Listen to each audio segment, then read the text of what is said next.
Hello, this is How To Bob, and in this video I'm going to show you how to change the front brake pads in a 2007 F250 truck. First thing we're going to do is block the wheels in the back, and then I'm going to remove the hub so I can expose the lug nuts here.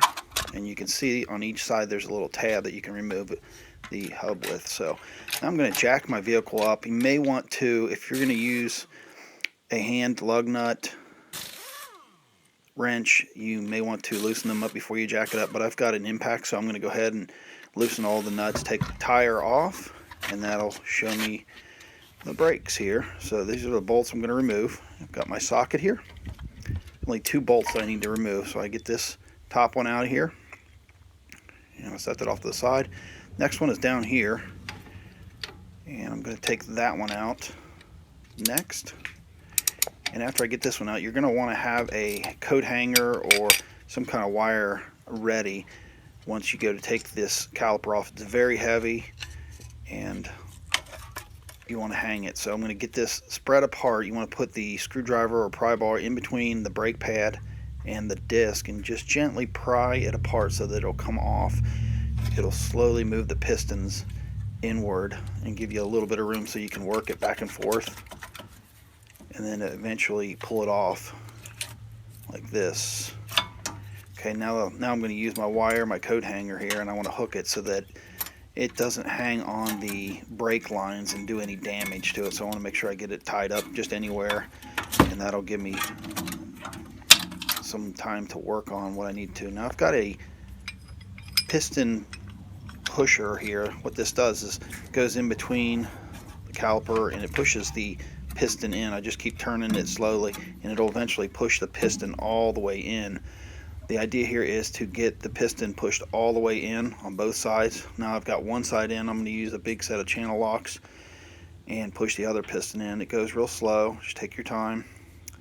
And that way I can fit the new thicker brake pads in between the 2 spaces. So you want it to be flush like this. Now I can take my tool out of here and you can see it's flush, so I've got plenty of room in between here.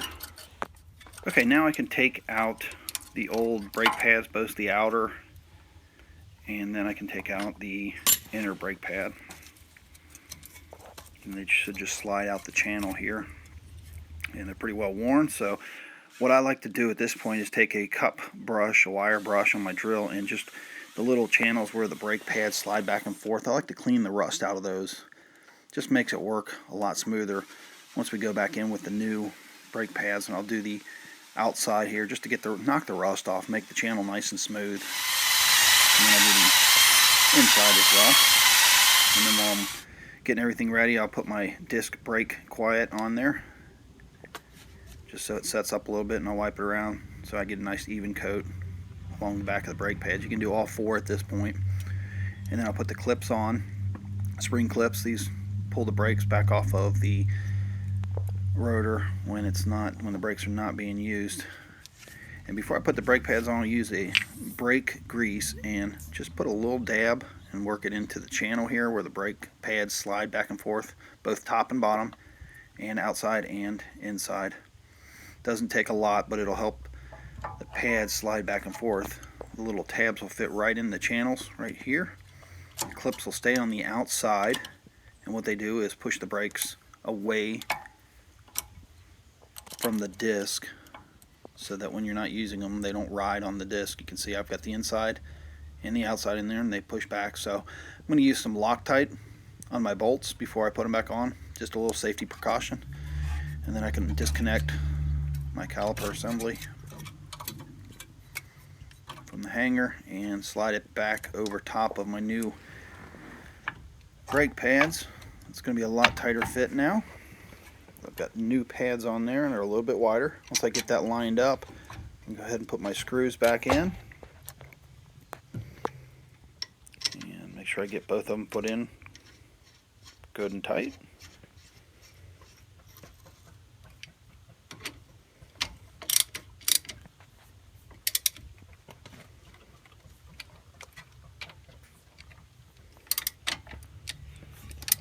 And I'll double check, make sure both sides are good and tight. Then I can bring my tire back over and put my lug nuts on. These lug nuts should get tightened to 165 foot-pounds of torque.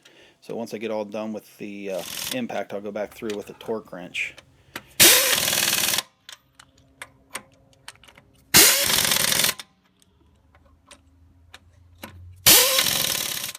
So now all that's left to do is to put the cap back on and take the jack out, but you want to make sure that you pump the brakes before you drive it. And this is how you change the front brake pads in the 2007 F250 truck.